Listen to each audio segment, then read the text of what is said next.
Mr. Speaker, today I rise to speak about motion M106, a motion encouraging the government to develop a national senior strategy. It's brought forward by my colleague from Nickel Belt, and I want to thank him very much for his dedicated work on this issue. It's one that encourages the government to take specific actions to address seniors' issues. And as chair of the Seniors Liberal Caucus, I'm delighted that this motion is coming forward, and I want to give my full support. Wherever we live, whatever our political inclination, we all grow old. Or at least we aspire to grow old with dignity and physical well-being. With aging, an inevitable part of our common humanity, there surely can be few areas of government activity more able to positively impact Canadians. Given the potential impact, we need to proceed with sound, strategic planning and with a whole-of-government approach. This motion is asking the government to do 4 key things: to recognize that seniors make up a demographic that requires ongoing attention from the government, to confirm that the government is working to improve the lives of seniors, to ask the Standing Committee of Human Resources, Skills and Social Development and the Status of Persons with Disabilities, also known as HUMA, to study and report back to the House on the development of a national seniors strategy, and to broaden the mandate of the National Seniors Council. Mr. Speaker, today I'd like to express why the government is in support of this motion. The Government of Canada recognizes that, like many countries around the world, Canada's population is aging. We know that the proportion of the senior population, aged 65 and older, has been increasing steadily over the past 40 years. From 1971 to 2011, the proportion of seniors in Canada's population grew from 8% to 14%. I know, you've heard all this before. According to demographic projections, seniors could represent between 23 and 25% of the total population in 2036. And in 2015, the number of seniors exceeded the number of children aged 14 and younger for the first time ever. This shift is in part due to increasing lifespans for Canadians, which is something we should be celebrating and celebrated. At the same time, we must be thoughtful in how we respond to the opportunities and policy challenges before us.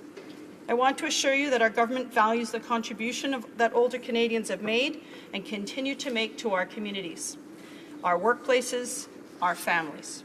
Supporting Motion 106 is an opportunity to look at the challenges and opportunities faced by older Canadians and to recognize the rich diversity of seniors. For example, Indigenous seniors, LGBTQ2 seniors, older immigrants and refugees, and seniors with disabilities.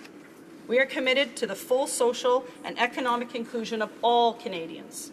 Our government looks forward to continuing to work together with other key stakeholders to support Canada's seniors of today and tomorrow. Mr. Speaker, our government believes that older Canadians are and will continue to be among the drivers of our economy. The seniors of today are living longer, healthier lives than those of previous generations. Just think about the Canadian workforce. Today, many baby boomers chose to stay in the workforce even after the traditional retirement age of 65. Some stay for financial reasons, others because they want to remain active and engaged. According to a Statistics Canada survey of older workers, over half of the respondents who are currently working indicated they plan to continue on working on a part-time basis when they retire. Not only is there room for seniors in the labour market, we require their skills, knowledge, and the contributions to ensure continued prosperity of our workforce and of our economy. Older workers can enable the successful transfer of an organization's knowledge, skills, and experience to future leaders and to areas that require specialized expertise. They also tend to remain with employers for longer periods. That means fewer costs for hiring and training new staff.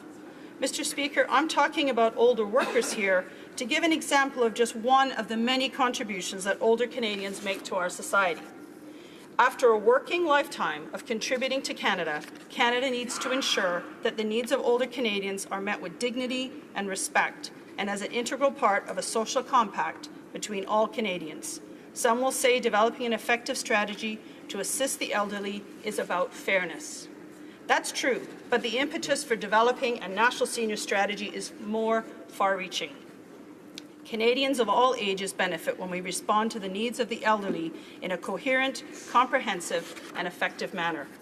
Youth are likely to receive the guidance and insights of their grandparents for longer periods. Middle-aged adults face less of a squeeze when juggling work, raising children, and helping their elderly parents. And those approaching retirement age can make sound decisions, knowing assistance is available for their essential needs should they need it in the coming decades. Moreover, and perhaps most importantly, this is who we are as a nation. We value all Canadians equally, whatever their situation, whatever their age, and we do so because it's fair and just. It seems, Mr. Speaker, that the central needs of seniors are not fundamentally different from the rest of the population. Accessible and supportive health services, affordable and suitable housing, financial security, and to be treated with dignity and respect. Of course, the situation seniors face, the intensity of their demand for some of these needs, and especially how seniors can best meet these needs, differs from a young person. At their core, however, they are essentially the same. However, as we experience population aging, the support our government provides and how we deliver it needs to evolve. With an aging population, we know there are challenges. The issues are complex in nature. They require collaboration across all of government, non-governmental and private sector partners, researchers, practitioners, organizations representing seniors, and of course, seniors themselves. We must base our decisions on evidence and the lived experience of our seniors. We know that, and we understand that. Mr. Speaker, our government is already responding to an aging population and demonstrating its commitment to seniors. We are making investments to enable seniors to live healthy, active, and independent lives. We increased the guaranteed income supplement top-up for single seniors. We are lifting Canadians out of poverty. We are helping seniors face challenges in accessing affordable housing. We restored the age of eligibility. Say that again. We restored the age of eligibility to the old age security pension and the guaranteed income supplement from 67 to 65. And on top of that, we've enhanced the Canada Pension Plan for future seniors. We're also providing additional target funding to support improved home care and mental health, which we know will improve outcomes and is the most cost-effective way to deliver much-needed services for seniors. We've also been working to provide more generous and flexible leave for caregivers, and we look forward to implementing further measures to ensure the well-being and quality of life for seniors. As we consider the opportunities and challenges associated with an aging population, our government looks forward to receiving advice and recommendations from the National Seniors Council and from the HUMA Committee. Motion 106 will help us move forward with our work, and for that reason, we must support it. In conclusion, I just wanted to mention, recognize the hard work of many of the members in this House on this important file. And I won't call them out, but there are many people working and bringing forward recommendations across the spectrum that impact seniors' lives. And I really do appreciate all of that hard work from both sides of the House. However, talking about playing politics, which we heard in a previous declaration here today, is a sad thing to be saying as we're talking about this motion.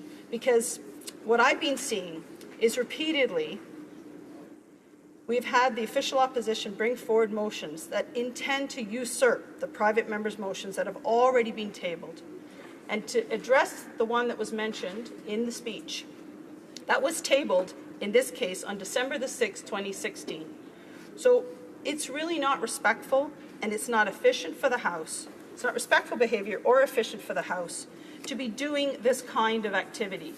If we know that there's a motion coming forward from one side, it really isn't appropriate for the other side to try to jump in ahead with an opposition day motion. And that is why this side of the House is trying to be respectful and considerate of the hard work that individual members are doing through their private members' motions. Thank you very much. And I will end there. Thank you. Resuming debate, the honourable member for Elgin.